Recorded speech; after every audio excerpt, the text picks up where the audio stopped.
Does this real estate market have you nervous? Do you think it's going to be impossible for you to find a home?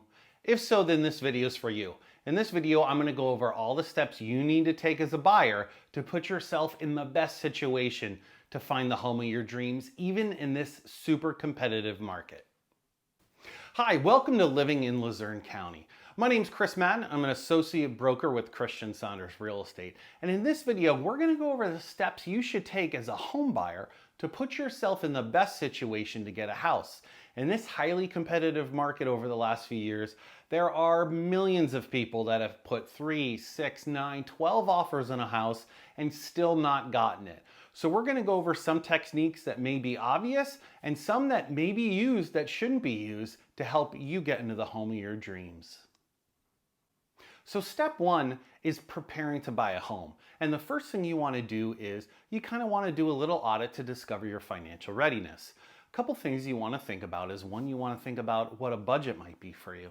The big cost associated with buying a house is the mortgage payment, which is usually PITI, the principal, the interest on the mortgage, insurance, and taxes, and that will be usually wrapped up into a monthly payment. So you want to think of what a good number might be for that. You also want to know that there's costs associated with buying a home. There's closing costs, inspection costs, appraisal costs. So you want to see how much you have saved towards this process before you dive in and start looking at houses. Another thing that goes along with your financial readiness is your credit scores. If you're going to be applying on the loan, or you and another person will be applying on the loan, your credit scores matter significantly. So you want to use a creditable agency to check your credit scores and see where they're at and see if there's things you need to do to approve them, because your credit score may actually get you a better interest rate. And in times like these, with interest rates being in the 7+%, having a better credit score might get you a little bit better of a rate. Now, if you made it this far, fantastic. Now what you really want to do is you want to focus in on getting a lender. You need to get pre-approved for a mortgage, and that's something that a lender can help you with. Now, what you want to do is there's lots of information out there. You might have someone at your local bank. But one of the things you want to do is you want to use a local lender. And there's many reasons for that. But a couple of the things that a local lender can do than one of these 1-800 companies or a national thing may not be able to do is they have relationships with appraisers. They know any problems that might come up because they serve the local community. And in doing so, might get you just better service overall and a better end result. So I urge you to consider using a local lender, and if you're not sure of which one, you could always reach out to your real estate agent. They probably have a few trusted local lenders that can help you. But what that's going to happen is you're going to get a pre-approval for a mortgage. They're going to go through your finances and they're going to say, okay, you, based off your financial situation, we can approve you for X amount. And that's going to be the guiding number that's going to help you and your real estate agent start looking for a house. Step two, hiring a real estate agent. There's a difference between hiring a real estate agent and hiring the right real estate agent. Everyone knows 7 real estate agents, but what you need to focus on is finding the right real estate agent for you. And one of the things that goes into that is area expertise. You can find a real estate agent that's going to drive 3 hours away to open a house for you to look at. But how is that agent going to be able to tell you the things that you need to know? How does this house compare to other houses in the neighborhood? Are there other neighborhoods around here that we should consider? That agent's not going to know, but for a commission, they're going to be more than happy to drive to open that house for you. What you want to look for is a local agent that has that area expertise and knowledge that can help you decide if this property is right for you. Now, a good buyer's agent is going to be an invaluable tool and maybe the biggest factor in whether or not you get in a house or not in this highly competitive market. A buyer's agent does so much more than meets you on a Saturday with a cup of coffee and opens some doors to some houses. The right buyer's agent is going to do research, take the time to know your needs, figure out what exactly you're looking for and how they can best help facilitate that. They're going to do research for both houses on and off the market that might interest you. They're also going to be super important in negotiating. A lot of agents don't necessarily like the competitive nature of negotiating. And you are going to need a good negotiator if you're going to get a house in this competitive market. Another thing you're absolutely going to need is an agent that can craft an offer that's going to get accepted. It doesn't matter how much you like an agent or how nice they are. If they're not going to craft an offer that's going to catch the eyes of the seller and get picked, well, then you're not going to get a house. So there's so many things that a buyer's agent can do for you. That's why it's super important for you to make the right decision in choosing the right agent. Step 3, the home search process. Now that we have a pre-approval and you've interviewed and hired the right buyer's agent, now's the fun time to start searching for houses. But let's be honest, you've already been doing that for the last 6 months. You have Zillow and Realtor and all those apps, and you've been perusing the internets looking for houses for the last 6 months, if not longer. Here's one of the things as an agent I want you, the buyer, to know. Not all the time is the information on these apps correct. Now, usually some of the bigger stuff they get correct, but sometimes when they pull over on these third-party sites, some information is just not correct. So you don't want to discount a house just because of one little bit of information. That's why you hired a trusted real estate agent. Take that house, send it to them and say, hey, I saw this house, but I saw this. Could you look into that for me? They'll dive into the MLS, they'll get some more information, and then that way you can make an accurate decision on whether or not that might be a potential house for you. So one of the things now that you know your budget and your pre-approval and you've hired the right real estate agent for you, and now it's time to start looking for houses. One of the things you want to do is make what people call a wish list. I don't really like a wish list because wish kind of seems like a hope and a prayer.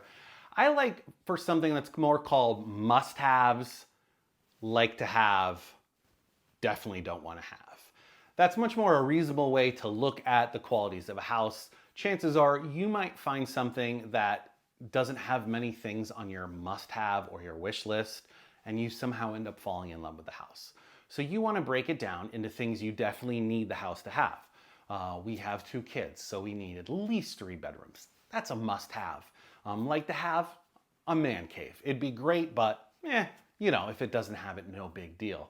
Not have. We definitely don't want to be in a busy road. That's a great example of 3 different levels. That is not only going to help you in evaluating houses, it's going to help your real estate agent go out there and find some houses that you may not have found, but might make sense based off of the info you gave them. Here's another thing as an agent, I wish buyers did more. Obviously, everyone on earth uses the Zillow and they click on the houses and sees everything that's for sale. But one of the things you should do is you need to drive around and actually check out some of the neighborhoods that you can't really do via an app. You want to drive around some of the towns you're considering, some of the different developments, get a feel for them. See if there's people out walking their dogs, or, oh, this development's very hilly, or this development just doesn't seem right for us. That's something that's going to give you feedback that's going to help in the search for houses that most people overlook. And in honesty, it really matters because you're buying a house, but if that house is in a neighborhood and you don't like the neighborhood, that might not be a great thing for you. So that's a great tip that I encourage you all to do is just get out there on a lazy Sunday and drive around and see some of these areas, these towns. A town may speak to you that you might not have been looking at. And then all of a sudden, wow, we really love this town. Let's look in this town. That's going to open up more options, and your real estate agent's going to help you find more opportunities for you based off of that. Step 4, making an offer. Congrats! You got a pre-approval. You found the right real estate agent. You went around shopping for homes and you identified a home you want. Congrats. Guess what? Most of the work is ahead of you. Now you have to get the house. And in this day and age, that's not as easy as it sounds.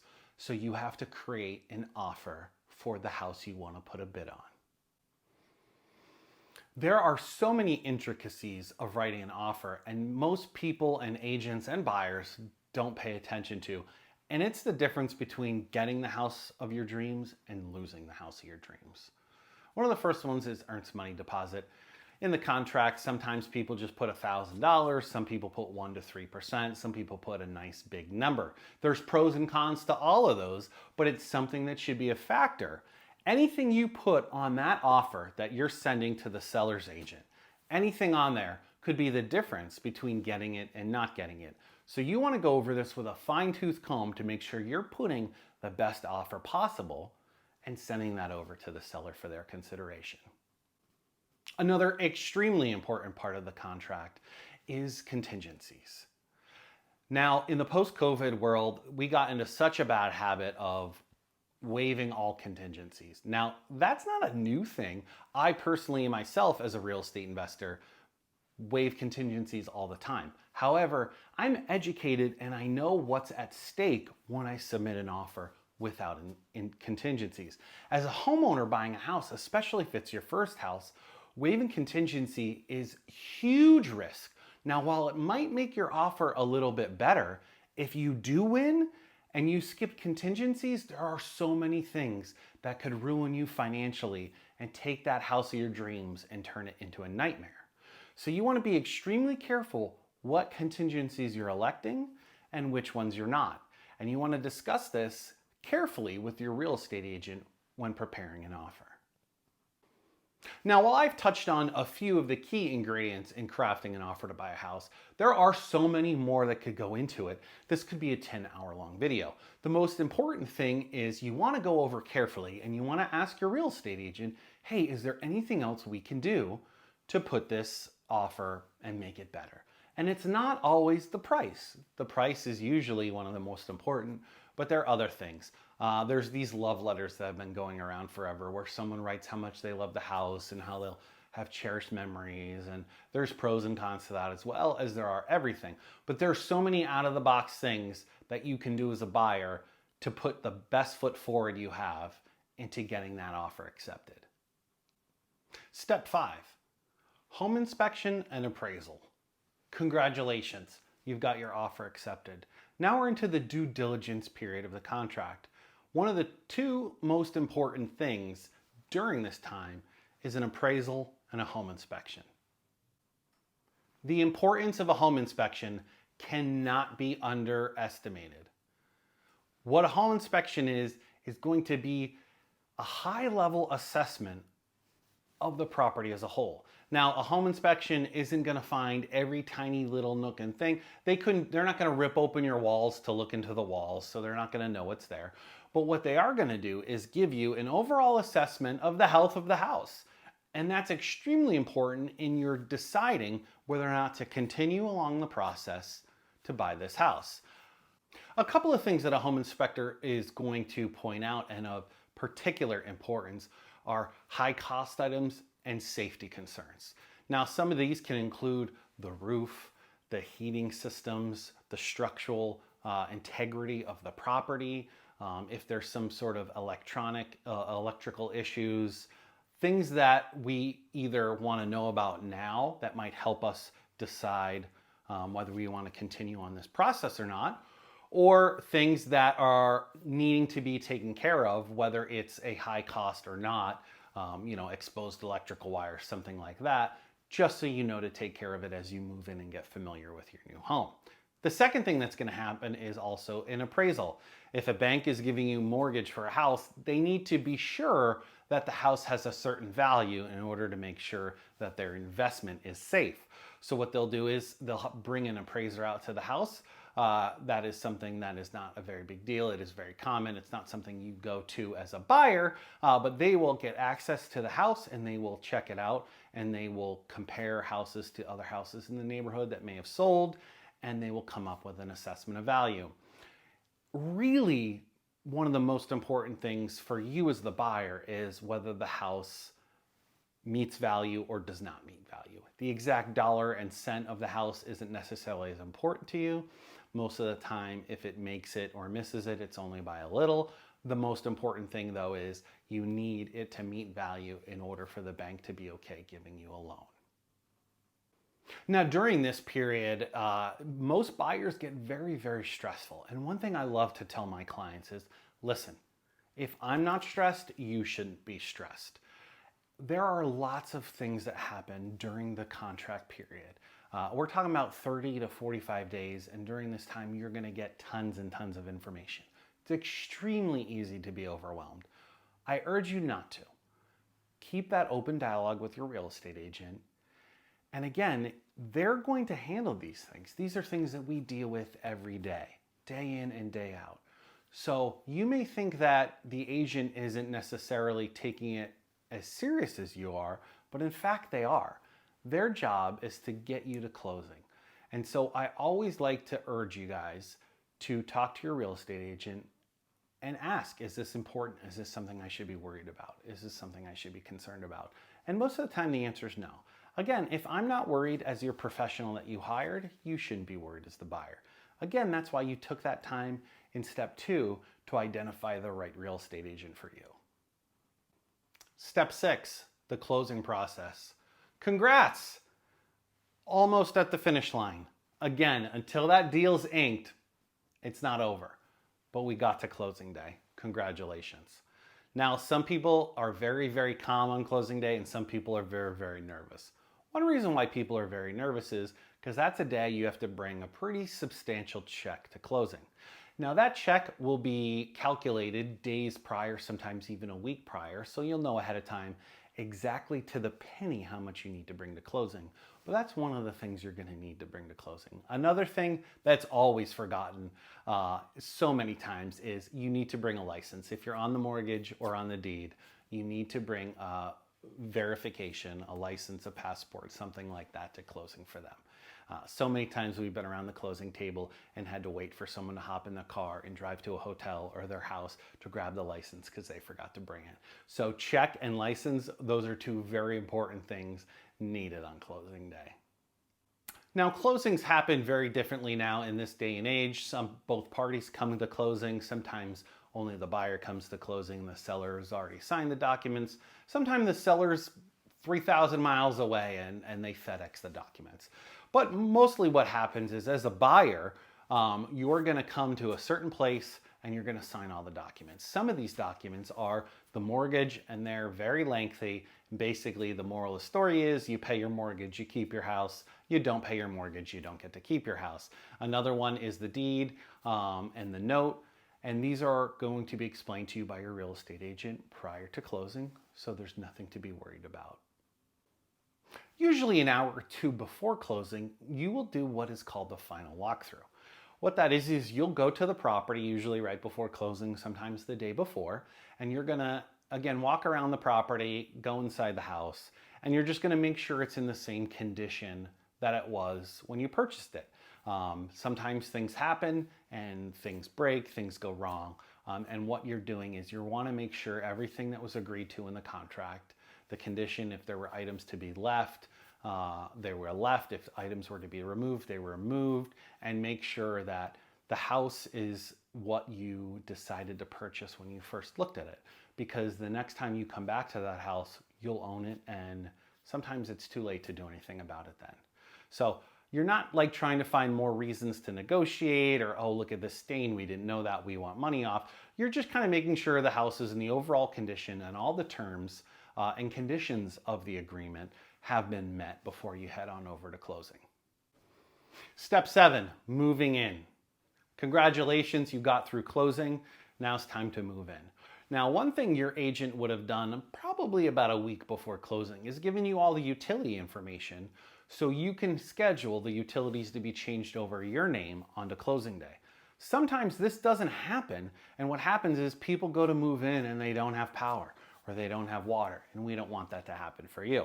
So probably about a week before closing, you'll get the information and you can make the calls to the utility companies to get everything changed over for the day of closing. You don't want a gap because sometimes it takes several days for these utility companies to come turn something back on if it was turned off. Another important thing to remember is you just took a very long, lengthy process to buy this home. You spent a lot of money and invested a lot of money into this home. It's very easy to get overwhelmed. Don't do that. Resist the urge to get overwhelmed. Take deep breaths. It's okay. There's going to be a lot of changes. You're going to notice things you didn't notice before. You're going to have furniture that doesn't fit where you think it's going to fit. but that's okay. It takes a long time to make a house a home, and this is just day one. So congratulations, you've gotten through the process. Breathe, it's gonna be okay. And in 6 months, you're gonna realize that this was the best decision you ever made, hopefully. So as you can see, there are a lot of steps in the home buying process, but that's okay because as long as you take step number 2 to heart and you find the right real estate agent for you, everything else will be okay. Now it's stressful, but it's also one of the most rewarding things you could possibly do in this life. So if you have any other questions or something not covered in this video or something you want me to elaborate on, feel free to reach out. My contact info is below. And if you're looking for a house in Luzerne County, maybe I might be the right real estate agent for you. So drop me a line and I'd love to chat more. Hey, thanks for watching. If you have any questions about living in Luzerne County, again, my name is Chris Madden with Christian Saunders Real Estate. Feel free to reach out and I'd be glad to get you whatever info you need. Thanks so much. Take care.